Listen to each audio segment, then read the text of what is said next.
आज हम इस चैप्टर का अगला टॉपिक स्टार्ट करेंगे जिसमें हम फंक्शंस के कंपोजिशन के बारे में पढ़ेंगे। तो इस टॉपिक में हम सबसे पहले ये पढ़ेंगे कि कंपोजिट फंक्शन क्या होता है। उसके बाद हम ये देखेंगे कि किसी भी कंपोजिट फंक्शन के डिफाइन होने की क्या क्या कंडीशंस होती हैं। एंड इस टॉपिक के सबसे लास्ट में हम ये सीखेंगे कि कंपोजिट फंक्शन कैसे फाइंड करते हैं। तो चलिए अब हम इसका पहला कंसेप्ट स्टार्ट करते हैं जिसमें हम ये सीखेंगे कि कंपोजिट फंक्शन क्या होता है। माना हमारे पास दो फंक्शन है f(x) and g(x) and function f(x) कुछ इस तरह से डिफाइन है कि हम इसमें जो भी इनपुट देते हैं यह आउटपुट में उसकी डबल वैल्यू देता है। फॉर एग्जाम्पल, यदि हम इसमें x इनपुट देते हैं तो यह हमें आउटपुट में 2x देता है। एंड फंक्शन g कुछ इस तरह से डिफाइन है कि यदि हम इसमें कुछ इनपुट देते हैं तो यह आउटपुट में हमें उस इनपुट की 3 टाइम्स वैल्यू देता है। फॉर एग्जाम्पल, यदि हम इसके इनपुट में x देते हैं तो हमें आउटपुट में 3x मिलता है। अब हमें यह फाइंड करना है कि यदि मैं फंक्शन f(x) में कुछ इनपुट दूं तो फंक्शन g(x) का आउटपुट क्या होगा यदि फंक्शन f(x) का आउटपुट फंक्शन g(x) का इनपुट हो। तो चलिए अब हम इसका आंसर फाइंड करने की कोशिश करते हैं। हमने फंक्शन f(x) में देखा कि जब हम इसमें x इनपुट देते हैं तो हमें आउटपुट में 2x मिलता है। अब फंक्शन f(x) का आउटपुट 2x फंक्शन g(x) के लिए इनपुट होगा जिससे कि g(x) का आउटपुट हमें 6x के इक्वल मिलेगा, क्योंकि हमने देखा था कि फंक्शन g(x) आउटपुट में हमें इनपुट के 3 टाइम्स वैल्यू देता है। तो अब ये जो पूरा सिस्टम है यह कंपोजिट फंक्शन कहलाता है। तो अब आपको यहां से यह समझ में आ गया होगा कि जो कंपोजिट फंक्शन होता है वह दो या दो से ज्यादा फंक्शंस का एक सिस्टम होता है जिसमें एक फंक्शन का आउटपुट दूसरे फंक्शन का इनपुट होता है। तो अभी तक आपके ये समझ में आ गया होगा कि कंपोजिट फंक्शन क्या होता है। अब हम इस वीडियो में ये सीखने वाले हैं कि कंपोजिट फंक्शंस को हम मैथमेटिकली कैसे रिप्रेजेंट करते हैं एंड उसके अलावा कंपोजिट फंक्शंस के डिफाइन होने के लिए क्या-क्या कंडीशंस होती हैं। इसे हम एक एग्जांपल से समझते हैं। माना हमारे पास 3 सेट हैं a, b and c and एक फंक्शन f सेट a से सेट b में डिफाइन है एंड दूसरा फंक्शन g सेट b से सेट c में डिफाइन है। अब यदि हम सेट a में कोई एलिमेंट लें x तो इसके करेस्पॉन्डिंग फंक्शन f का आउटपुट होगा f(x) जो कि सेट b का एलिमेंट होगा। एंड हम ये एज्यूम कर चुके हैं कि जो सेट b के एलिमेंट्स हैं वह फंक्शन g के लिए इनपुट होंगे, तो यहां जो f(x) है वह g के लिए इनपुट हो जाएगा एंड इसके करेस्पॉन्डिंग जो फंक्शन g का आउटपुट है वह होगा g ऑफ f(x) जो कि सेट c का एलिमेंट होगा। एंड जो ये g ऑफ f(x) है यही कंपोजिट फंक्शन कहलाता है। इसे हम g(f)(x) से रिप्रेजेंट करते हैं जो कि सेट a से सेट c में डिफाइन होगा। एंड इस कंपोजिट फंक्शन g(f)(x) को हम लिख सकते हैं g of f(x) for all x belongs to set a, यानी कि ये a के सभी एलिमेंट्स के लिए ट्रू होगा। अब आपने यहां देखा था कि जो फंक्शन f का आउटपुट था वह फंक्शन g के लिए इनपुट बन रहा था। तो इसे हम मैथमेटिकली कुछ इस प्रकार कह सकते हैं कि फंक्शन f की रेंज फंक्शन g के डोमेन के सबसेट होनी चाहिए। अब यहां कंपोजिट फंक्शन में ध्यान देने वाली बात यह है कि जो इनर फंक्शन f(x) है वह इसमें पहले ऑपरेट होगा एंड उसके बाद आउटर फंक्शन g ऑपरेट होगा। अब आपको यहां यह कंफ्यूजन हो रहा होगा कि ये ऑपरेट होने का मतलब क्या है, तो इसे हम जब आगे एग्जाम्पल सॉल्व करेंगे वहां सीखेंगे। अब हम एक और एग्जाम्पल लेते हैं। माना इस एग्जाम्पल में भी हमारे पास 3 सेट्स हैं A, B and C and function G set A से सेट B में डिफाइन है and function F set B से सेट C में डिफाइन है। तो जैसा कि हमने पिछले एग्जाम्पल में देखा था, उसी प्रकार हम इसमें भी सेट A में एक एलिमेंट X एज्यूम करेंगे, जिसके करेस्पॉन्डिंग फंक्शन G का आउटपुट सेट B में लाई करेगा, जो कि G ऑफ X के इक्वल होगा। एंड यह element G of X function F के लिए इनपुट होगा एंड इसके करेस्पॉन्डिंग जो आउटपुट होगा वह होगा F of G of X and ये F of G of X ही कंपोजिट फंक्शन कहलाता है एंड इसे हम F of G of X से रिप्रेजेंट करते हैं, जो कि सेट A से सेट C में डिफाइन होता है। तो यहां हम इस composite function F of G of X को लिख सकते हैं F of G of X for all X belongs to A। यहां भी इस कंपोजिट फंक्शन के डिफाइन होने के लिए यह कंडीशन होगी कि फंक्शन G की रेंज फंक्शन F के डोमेन की सबसेट होनी चाहिए। अब इस कंपोजिट फंक्शन में फंक्शन Gx जो कि इनर फंक्शन है वह पहले ऑपरेट करेगा एंड आउटर फंक्शन F बाद में ऑपरेट करेगा। अब आपने यहां देखा कि हमने पहले एग्जाम्पल में कंपोजिट फंक्शन GOFX को डिफाइन किया था एंड सेकेंड एग्जाम्पल में हमने कंपोजिट फंक्शन FOGX को डिफाइन किया था। लेकिन क्या ये दोनों कंपोजिट फंक्शन इक्वल हैं? जनरली GOF FOG के इक्वल नहीं होता। यहां ध्यान देने वाली बात यह है कि यदि आपको कहीं GOF लिखा दिखे तो उसका मतलब होता है GOFX। इसी प्रकार FOG का मतलब होता है FOGX एंड ये दोनों ही कंपोजिट फंक्शंस होते हैं। तो हमने यहां इन कंपोजिट फंक्शंस में ये कंडीशन देखी थी कि पहले फंक्शन की रेंज दूसरे फंक्शन के डोमेन की सबसेट होनी चाहिए। अब ऐसा क्यों होता है, इसे हम एक एग्जांपल से समझते हैं। माना हमारे पास सेट A कुछ इस प्रकार का है एंड सेट B कुछ इस तरह का है and set C and set D कुछ इस प्रकार के हैं। अब एक फंक्शन F सेट A से सेट B में कुछ इस प्रकार डिफाइन है एंड एक फंक्शन G सेट C से सेट D में कुछ इस प्रकार डिफाइन है। तो अब यदि हम कंपोजिट फंक्शन GOFX की बात करें तो वह सेट A से सेट D में डिफाइन होगा, यानी कि इस कंपोजिट फंक्शन के लिए इनपुट होगा सेट A एंड आउटपुट हो जाएगा सेट D। अब यदि हम फंक्शन F की बात करें तो हमारे पास सभी इनपुट्स के लिए कोई ना कोई आउटपुट है एंड इस कंपोजिट फंक्शन के डिफाइन होने के लिए फंक्शन F का आउटपुट फंक्शन G का इनपुट होना चाहिए।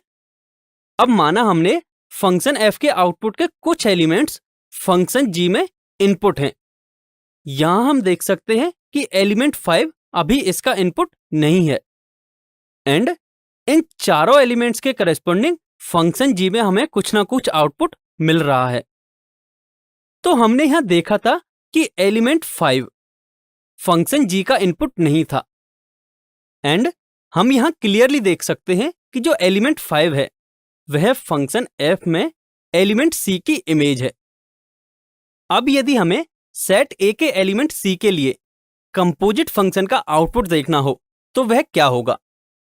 हम यहां से देख सकते हैं कि फंक्शन F के लिए C की इमेज है 5 एंड फंक्शन G के डोमेन में 5 है ही नहीं, तो इसका मतलब हमें फंक्शन G का आउटपुट 5 के करेस्पॉन्डिंग मिलेगा ही नहीं। इसका मतलब एलिमेंट C के लिए कंपोजिट फंक्शन डिफाइन ही नहीं होगा। तो अब इसके डिफाइन होने के लिए क्या करना है? अब सिंस एलिमेंट C की इमेज 5 है तो इस 5 को सेट C का एलिमेंट होना ही होगा, तभी हमारा कंपोजिट फंक्शन डिफाइन होगा एंड माना 5 की जो इमेज है वह फंक्शन G में R है। तो हमने यहां से देखा कि यह कंपोजिट फंक्शन तभी डिफाइन होगा जबकि सेट B सेट C का सबसेट हो। तो अब आप यदि पिछले दोनों एग्जाम्पल्स को रिकॉल करो तो वहां हमने देखा था कि पहले फंक्शन की रेंज दूसरे फंक्शन के डोमेन की सबसेट होनी चाहिए, और यहां हमने उसका रीजन देख लिया है। यानी कि यहां हम कह सकते हैं कि इस composite function GOF of x को डिफाइन होने के लिए फंक्शन f की रेंज फंक्शन d के डोमेन की सबसेट होनी चाहिए। अभी तक हम ये सीख चुके हैं कि कंपोजिट फंक्शंस क्या होते हैं और उनके डिफाइन होने के लिए क्या क्या कंडीशंस होती हैं। अब हम इस वीडियो में ये सीखेंगे कि कंपोजिट फंक्शन को फाइंड कैसे करते हैं। इसे हम एक एग्जांपल से समझते हैं।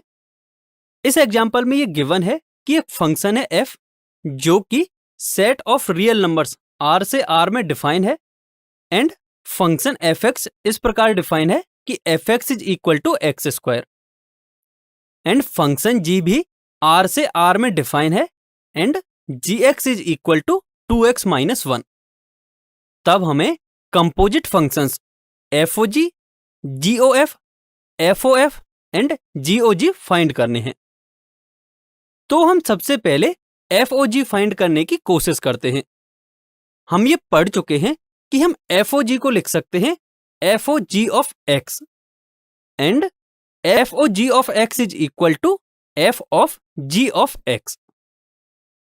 अब यहां हम देख सकते हैं कि जो इनर फंक्शन है वह है gx एंड आउटर फंक्शन है fx, और कंपोजिट फंक्शंस के लिए हम ये कंडीशन पढ़ चुके हैं कि इनर फंक्शन की रेंज आउटर फंक्शन के डोमेन की सबसेट होनी चाहिए।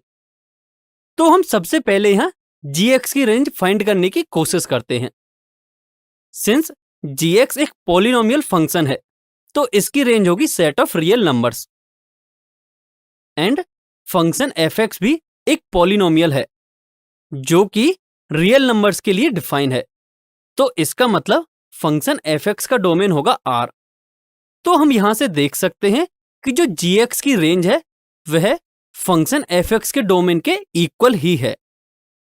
इसका मतलब यहां composite function FOG of x की कंडीशन सेटिस्फाई हो रही है, तो हम इसे यहां आसानी से फाइंड कर सकते हैं।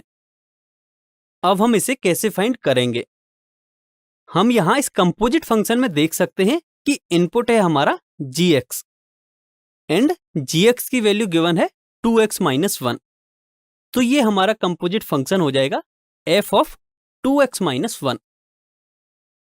एंड हम इस क्वेश्चन में देख सकते हैं कि जो फंक्शन fx है वह कुछ इस तरह से डिफाइन है कि हम इसमें जो भी इनपुट देते हैं वह आउटपुट में हमें उस इनपुट का स्क्वायर कर देता है। तो यहां जो इनपुट है वह है 2x माइनस 1, तो हमें इसका आउटपुट मिलेगा 2x माइनस 1 का होल स्क्वायर। जब हम इसे आगे सॉल्व करेंगे तो हमें मिलेगा 4x square minus 4x plus 1, यानी कि हमें यहां से composite function FOG of x की वैल्यू मिली है 4x square minus 4x plus 1। इसी प्रकार अब हम कंपोजिट फंक्शन GOF फाइंड करने की कोशिश करते हैं। तो हम इस फंक्शन GOF को भी लिख सकते हैं GOF of x, and it will be equal to g of f of x। अब यहां इनर फंक्शन fx है एंड आउटर फंक्शन है g। तो पहले हम इनर फंक्शन fx की रेंज निकालने की कोशिश करते हैं। सिंस जो फंक्शन fx है वह x स्क्वायर के इक्वल है, तो हम यहां से कह सकते हैं कि जो इसकी रेंज होगी वह नॉन नेगेटिव रियल नंबर्स के सेट्स के इक्वल होगी। एंड फंक्शन g एक पॉलिनोमियल है जो कि सभी रियल नंबर्स के लिए डिफाइन है, तो फंक्शन g का डोमेन हो जाएगा सेट ऑफ रियल नंबर्स। तो हम यहां से देख सकते हैं कि जो fx की रेंज है वह gx के डोमेन की सबसेट है, यानी कि ये जो कंपोजिट फंक्शन है g of f of x यह डिफाइन होगा।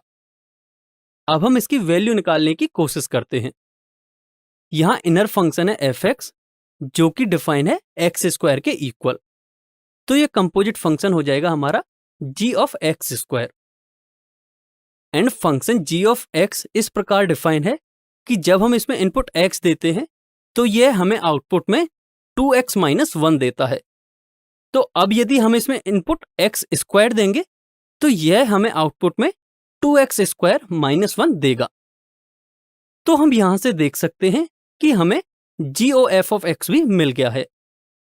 तो हम यहां से देख सकते हैं कि हमें कंपोजिट फंक्शन FOG की वैल्यू मिली है 4x² - 4x + 1 के equal, and composite function GOF की वैल्यू हमें मिली है 2x² - 1।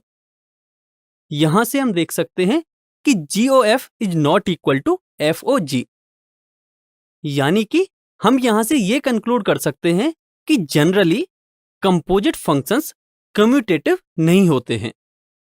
तो अब हमने यहां FOG एंड GOF तो फाइंड कर लिए हैं। अब आपको composite functions FOF and GOG find करने हैं। तो अब आप इन फंक्शंस को खुद से फाइंड करने की कोशिश कीजिए। So please pause the video here and take 4 minutes to find these functions. I hope आप सभी ने ये दोनों कंपोजिट फंक्शंस फाइंड कर लिए होंगे। तो चलिए अब हम इनको डिस्कस करते हैं। सबसे पहले हम FOF को देखते हैं। हम कंपोजिट फंक्शन FOF को लिख सकते हैं FOF and it will be equal to F(f)(x). तो इस कंपोजिट फंक्शन के डिफाइन होने के लिए इनर फंक्शन f की रेंज आउटर फंक्शन f के डोमेन के सबसेट होनी चाहिए। यहां बस फर्क इतना है कि यहां जो इनर एंड आउटर फंक्शन है वह दोनों ही सेम फंक्शन है। तो फंक्शन f की रेंज होगी R+ एंड फंक्शन f का डोमेन होगा set of real numbers. And हम यहां से क्लियरली देख सकते हैं कि जो f की रेंज है वह f की डोमेन की सबसेट है, यानी कि कंपोजिट फंक्शन f(f)(x) डिफाइन होगा। एंड अब हम इसकी वैल्यू आसानी से फाइंड कर सकते हैं और इसकी वैल्यू हमें x⁴ के इक्वल मिलेगी। इसी प्रकार अब हम GOG को सॉल्व करते हैं। कंपोजिट फंक्शन GOG को हम लिख सकते हैं GOG and it will be equal to G(g)(x). यहां भी inner and outer function same है जो कि फंक्शन gx के इक्वल है।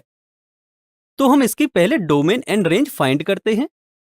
तो फंक्शन g का डोमेन R है एंड इसकी रेंज भी R के इक्वल है, यानी कि इसके रेंज एंड डोमेन दोनों ही इक्वल हैं। तो जो कंपोजिट फंक्शन के डिफाइन होने की कंडीशन है वह यहां सेटिस्फाई होगी। तो अब हम इस कंपोजिट फंक्शन को आगे आसानी से सॉल्व कर सकते हैं। एंड जब हम इसको आगे सॉल्व करेंगे then we get g(x) is equal to 4x - 3। I hope आपको ये समझ में आ गया होगा कि हम कंपोजिट फंक्शंस कैसे फाइंड करते हैं। चलिए अब हम एक क्वेश्चन सॉल्व करते हैं। इस क्वेश्चन में दो functions f and g given है एंड उन दोनों फंक्शंस के डिफाइन होने के लिए कंडीशंस भी गिवन है और दोनों ही functions f and g set of ordered pairs की फॉर्म में हमें गिवन है। तब हमें कंपोजिट फंक्शन GOF फाइंड करना है। तो चलिए अब इसे डिस्कस करते हैं। हम ये सीख चुके हैं कि जो कंपोजिट फंक्शन में जो भी फंक्शंस इन्वॉल्व होते हैं तो उनकी हमें डोमेन एंड रेंज पता होनी चाहिए ताकि हम ये डिसाइड कर पाएं कि जो कंपोजिट फंक्शन है वह डिफाइन है या नहीं। तो इस कंपोजिट फंक्शन में दो functions f and g involve हैं। तो हम सबसे पहले f एंड g के रेंज एंड डोमेन फाइंड करने की कोशिश करते हैं। यदि हम सबसे पहले फंक्शन f को देखें तो यह हमें सेट ऑफ ऑर्डर्ड पेयर्स की फॉर्म में दे रखा है और हम जानते हैं जब भी कोई function set of ordered pairs की फॉर्म में दे रखा हो तो ऑर्डर्ड पेयर्स के फर्स्ट एलिमेंट का सेट उसके डोमेन के इक्वल होता है। तो यहां से फंक्शन f का डोमेन हो जाएगा 1, 3 एंड 4। एंड यदि अब हम रेंज की बात करें तो हम जानते हैं कि यदि function set of ordered pairs की फॉर्म में दे रखा हो तो ऑर्डर पेयर्स के सेकंड एलिमेंट्स का सेट उस फंक्शन की रेंज के इक्वल होता है। तो यहां से फंक्शन f की रेंज हो जाएगी 1, 2 एंड 5। अब सिंस g भी सेट ऑफ ऑर्डर्ड पेयर्स की फॉर्म में दे रखा है, तो इसके भी डोमेन एंड रेंज हम आसानी से फाइंड कर सकते हैं। तो फंक्शन g के लिए डोमेन होगा 1, 2 एंड 5 एंड रेंज होगी 1 एंड 3। अब सिंस हमें कंपोजिट फंक्शन GOF फाइंड करना है, तो इसके डिफाइन होने के लिए फंक्शन f की रेंज फंक्शन g के डोमेन की सबसेट होनी चाहिए। और हम यहां से क्लियरली देख सकते हैं कि फंक्शन f की रेंज फंक्शन g के डोमेन की सबसेट है। तो अब हम इस फंक्शन GOF को कुछ इस प्रकार लिख सकते हैं। अब हम यहां से देख सकते हैं कि जो फंक्शन GOF है उसके लिए इनपुट होगा फंक्शन f का डोमेन एंड आउटपुट होगा फंक्शन g की रेंज। यानी कि जो इस कंपोजिट फंक्शन में x है उसकी वैल्यू हमें फंक्शन f के डोमेन से मिलेगी। एंड f का डोमेन हम फाइंड कर चुके हैं, तो जो x की वैल्यूज हैं वो होंगी 1, 3 एंड 4। तो अब हमें इस कंपोजिट फंक्शन को फाइंड करने के लिए क्या करना है? सबसे पहले हमें इन x की वैल्यूज के करेस्पॉन्डिंग फंक्शन fx की वैल्यूज फाइंड करनी है। एंड जो भी हमें फंक्शन fx की वैल्यूज मिलेंगी उनके करेस्पॉन्डिंग हमें इस पूरे फंक्शन g ऑफ fx की वैल्यूज फाइंड करनी है। एंड हम जानते हैं कि फंक्शन f कुछ इस प्रकार डिफाइन है, तो हम यहां से कह सकते हैं कि x की वैल्यूज 1, 3 एंड 4 के लिए फंक्शन f की ये वैल्यूज होंगी। यानी कि यहां से हम देख सकते हैं कि हमें फंक्शन f की वैल्यूज मिली है 1, 2 एंड 5। अब इनके करेस्पॉन्डिंग हम g की वैल्यूज फाइंड करेंगे, तब हमें कंपोजिट फंक्शन की वैल्यूज मिलेंगी। एंड इनके करेस्पॉन्डिंग फंक्शन g की वैल्यूज कुछ इस तरह की होंगी। तो अब हम x की अलग अलग वैल्यूज के लिए इस कंपोजिट फंक्शन की वैल्यू फाइंड करने की कोशिश करते हैं। सबसे पहले यदि हम x इज इक्वल टू 1 पर देखें, तो x इज इक्वल टू 1 पर हम इसे लिख सकते हैं कि GOF of 1 is equal to G of f of 1। And f of 1 की वैल्यू 2 के इक्वल है, तो इसको हम लिख सकते हैं G ऑफ 2।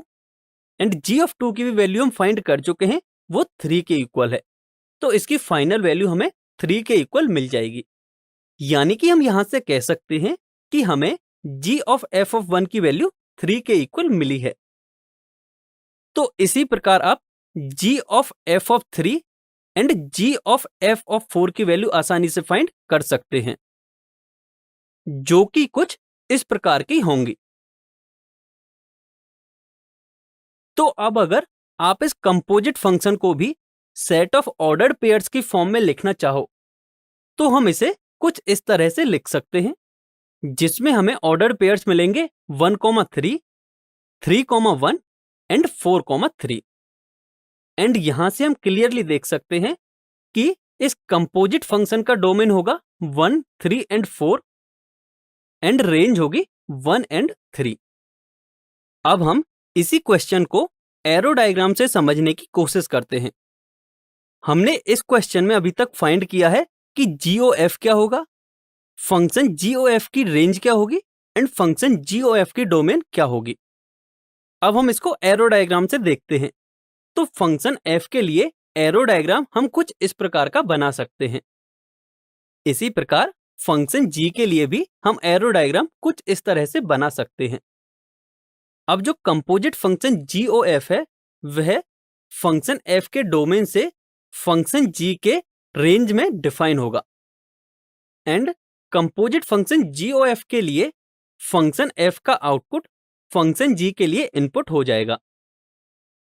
अब यदि हम सबसे पहले फंक्शन f के इनपुट 1 को देखें, तो इसके करेस्पॉन्डिंग हमें फंक्शन f का आउटपुट मिलेगा 2 एंड ये 2 फंक्शन g के लिए इनपुट हो जाएगा, जिसके करेस्पॉन्डिंग हमें फंक्शन g का आउटपुट मिलेगा 3। यानी कि यदि अब इस कंपोजिट फंक्शन को हम देखें, तो इसमें एलिमेंट 1 के लिए हमें आउटपुट मिला है 3। तो हम यहां से देख सकते हैं कि जो हमने कंपोजिट फंक्शन को सेट ऑफ ऑर्डर्ड पेयर्स की फॉर्म में लिखा था, तो वहां हमें एक ऑर्डर्ड पेयर मिला था 1, 3। अब यदि हम सेकंड एलिमेंट 3 को देखें, तो इसके करेस्पॉन्डिंग फंक्शन f का आउटपुट होगा 5 एंड ये 5 फंक्शन g के लिए इनपुट बनेगा, जिसके लिए फंक्शन g का आउटपुट होगा 1। यानी कि इस कंपोजिट फंक्शन GOF के लिए एलिमेंट 3 के लिए आउटपुट होगा 1। एंड आप GOF के ऑर्डर्ड पेयर्स में भी देख सकते हैं कि वहां हमें 3,1 एक ऑर्डर्ड पेयर मिला है। इसी प्रकार हम f के अगले एलिमेंट 4 के लिए भी देख सकते हैं। इसके लिए f का आउटपुट होगा 1, जो कि फंक्शन g का इनपुट होगा, एंड इसके करस्पॉन्डिंग फंक्शन g का आउटपुट होगा 3। एंड इस कंपोजिट फंक्शन GOF के लिए 4 के करस्पॉन्डिंग आउटपुट हमें 3 के इक्वल मिलेगा, इसलिए हमें एक ऑर्डर पेयर 4,3 मिला था। तो आप यहां से देख सकते हैं कि हम इस टाइप के क्वेश्चंस को एरो डायग्राम से भी सॉल्व कर सकते हैं। लेकिन आपको ध्यान ये रखना है कि यदि इस टाइप का क्वेश्चन आपके एग्जाम में आ जाए तो आपको वो एरो डायग्राम से सॉल्व नहीं करना, क्योंकि एरो डायग्राम से कॉपी में लिखना काफी टफ होता है। तो अभी तक हमने इस क्वेश्चन में कंपोजिट फंक्शन GOF फाइंड किया था। अब आपको कंपोजिट फंक्शन FOG फाइंड करना है। तो अब आप इस वीडियो को 3 मिनट्स के लिए यहीं पॉज कीजिए और इस क्वेश्चन को खुद से सॉल्व करने की ट्राई कीजिए। आई होप आप में से काफी स्टूडेंट्स ने इस क्वेश्चन को सॉल्व कर लिया होगा। तो अब आप अपनी स्क्रीन पर इसका सॉल्यूशन देख सकते हैं।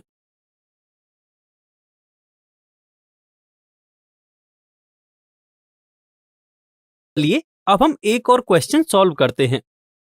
इस क्वेश्चन में हमें एक फंक्शन गिवन है fx is equal to 4x plus 3 upon 6x minus 4, and ये फंक्शन x की वैल्यू 2/3 के अलावा x की सभी वैल्यूज के लिए डिफाइन है।